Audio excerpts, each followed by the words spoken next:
테일윈드 CSS를 이번 강좌에서 사용해 볼 건데, 테일윈드 CSS를 왜 번들러와 함께 사용해야 될까요? 몇 가지 이유가 있는데, 보시면은 지금 이제 저희가 사용할 버전은 버전 3인데, 버전 2로 되돌아가 보면, 음, 꼭 그럴 필요는 없었거든요. 그러니까 CDN과 함께 테일윈드를 쓸 수가 있어요. 근데 이제 테일윈드 CSS가 도대체 뭐냐? 이걸 다시 한번 생각해 보면 이런 각각의 클래스 네임이 특정한 속성을 갖게 되는 건데 예를 들면 어, 위스 항목으로 가면 W-0 하면 위스가 0 픽셀이다. 뭐 이런 미리 정의된 세트가 전부 다 들어있는 거잖아요. 그렇기 때문에 인스톨레이션에 가면 이제 CDN으로 검색을 해보면 테일윈드를 CDN에서부터 쓸 수는 있다. 하지만 이런 한계가 있다는 걸 알아둬라 라는 게 있었고 그래서 이 파일을 제공을 했어요. 하지만 이게 압축된 버전 72K나 되는 꽤 큰 용량을 차지하고 이게 미니파이 안 된 게 있을까? 있네요. 보시면은 이 파일을 보시면 아시겠지만 일단 스크롤 자체가 어마어마한데 자, ml 빼기 10은 뭐 이런 식으로 모든 설정이 다 들어가 있는 CSS 파일이거든요. 이게 또 LG, MD 이렇게 그 미디어 퀄이 스크린 사이즈별로도 모든 설정이 다 들어가 있는 어마어마한 파일이라서 이 파일이 뭐 72kb면은 뭐 이미지 뭐 프로필 사진 하나 넣어도 72K는 되지라고 생각할 수 있지만 이미지랑은 다르게 자바스크립트라던가 CSS는 그 파일을 브라우저가 해석해서 뭐 렌더링 하는데 적용을 하고 이런 걸 해야 되기 때문에 이미지 72kg랑 압축된 CSS 72kg랑 이 무게감이 전혀 다른 거거든요. 그러기 때문에 테일윈드 CSS에서 이 CDN 버전을 제공했지만 이건 굉장히 제약사항이 많았고 쓰는 걸 추천하지 않았었어요. 그러다가 이제 전체가 다 들어있는 CSS 파일을 제공해주지만 너희가 사용하지 않는 클래스 네임들은 이 CSS 파일에서 제거해주겠다. 그래서 빌드된 조그만한 아웃풋을 너희가 사용해라 라는 그런 프로세스를 가이드를 하고 있었고요. 그게 이제 이 리드미에 보면은 그게 나오는데 이제 펄지라는 영역이 있어서 자, 이 경로에 있는 그 CSS 클래스 네임들을 쭉 살펴보고 거기에 사용된 것만 남긴다라는 그런 프로세스를 포스트 CSS를 통해서 거쳤던 건데요. 이제 버전 3로 오면서 좀 전략이 아예 바뀌게 됩니다. 이제 버전 2의 말미부터 적용되긴 했는데 테일윈드 CSS에서 JIT라는 표현을 써서 just in time이라는 표현을 써서 돌아가게 됐는데요.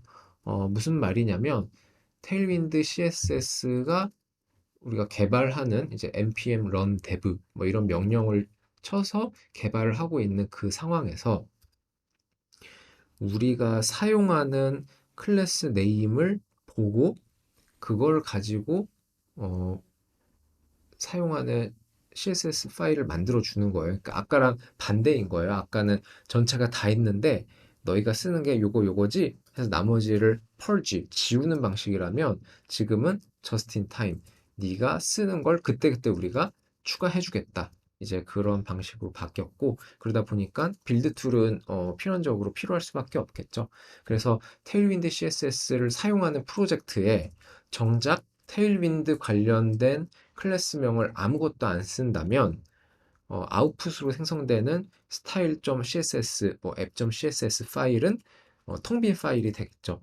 뭐 그런 정확하게 텅 빈 파일은 아니고 그 리셋해주는 그런 CSS가 있긴 한데 어쨌든 그런 차이가 있다.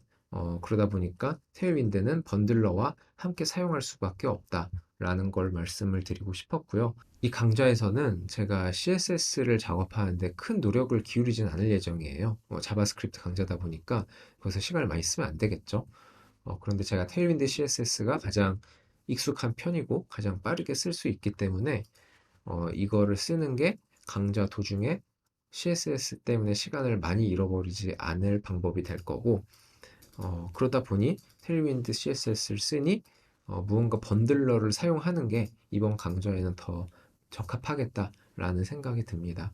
자, 그래서 테일윈드 CSS를 왜 써야 될까라는 거에 대해서 의문을 갖는 분들이 많을 수 있는데, 이거는 사실 뭐 정답이 없는 토론이라고 생각을 해요. 물론 저는 테일윈드 CSS 혹은 Utility First CSS라고 불리는 이런 쪽을 선호하는 편이고 굉장히 이게 좋은 방식이다라고 생각하지만 동의하지 않은 분들도 계실 거고 그래도 제가 왜 이걸 사용하는지 궁금하신 분들에 대해서 조금 설명을 드리자면 이제 제가 전 동료였던 전 동료인 지금 같은 회사를 다니고 있지 않지만 사라라는 사람이 썼던 어떤 글인데 굉장히 좋은 글이에요.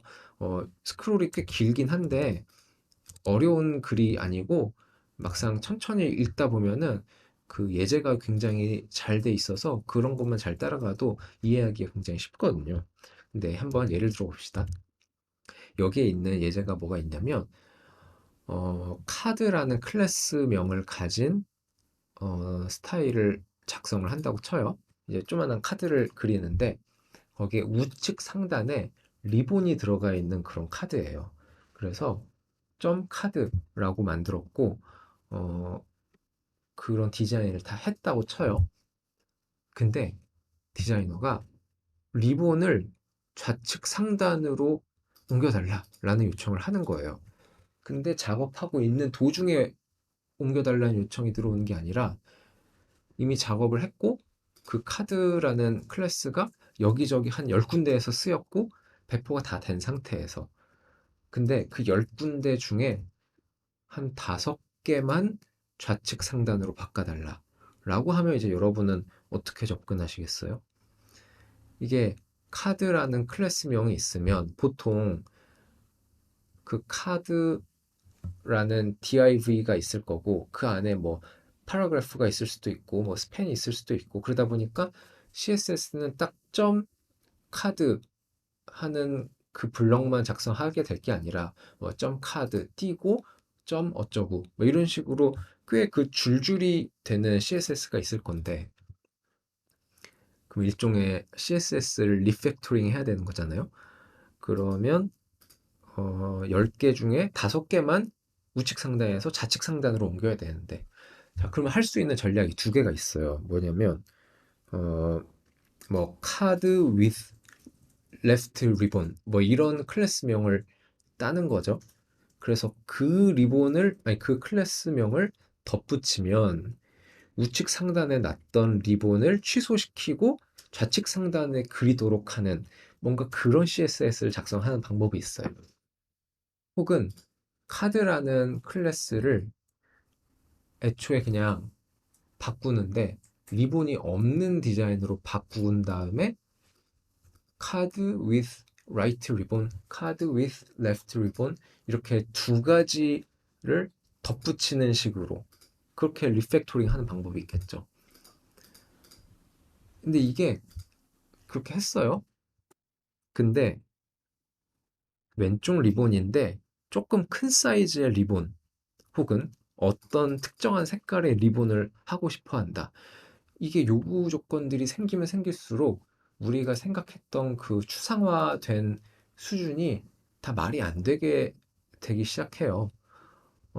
그러다 보니까 우리가 이런 이름으로 묶으면 되겠거니 생각했던 것들이 너무나 쉽게 쉽게 바뀌어버리고 그거를 우리가 CSS를 막 리팩토링 해서 따라잡기에는 너무 어려운 거죠. 이게 뭔가 잘 짜여진 디자인 시스템이 굉장히 딱 규격이 잡혀 있는 그런 걸 만든 상황이라면 모르겠는데 그게 아니라면은 그런 전통적인 방식의 캐스케이딩 되는 CSS가 굉장히 비효율적인 상황들이 많다.